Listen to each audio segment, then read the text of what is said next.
কেউ যখন আপনাকে খুব বেশি অবহেলা করবে তখন কি করবেন জেনে নিন। 1. বারবার নিজের গুরুত্ব বোঝাতে যাবেন না। যে মানুষ আপনাকে মূল্য দিতে চায় না তার কাছে নিজের মূল্য প্রমাণ করতে গিয়ে শুধু নিজের আত্মসম্মানই হারাবেন। 2. তার ব্যবহারকে নিজের যোগ্যতার মাপকাঠি ভাববেন না। কেউ আপনাকে অবহেলা করেছে মানেই আপনার মূল্য কমে যায়নি। অনেক সময় মানুষ হীরার দামও চিনতে পারে না।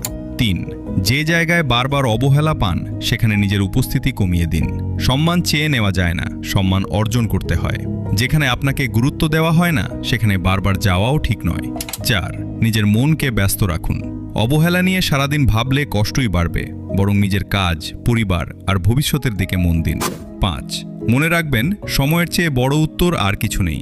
আজ যে মানুষ আপনাকে অবহেলা করছে কাল পরিস্থিতি বদলাতেও পারে। তাই মানুষের বিচার সময়ের ওপর ছেড়ে দিন। নিজের চরিত্র কখনো বদলাবেন না। অবহেলার সবচেয়ে বড় উত্তর ঝগড়া নয়, নিজের মর্যাদা বজায় রেখে সামনে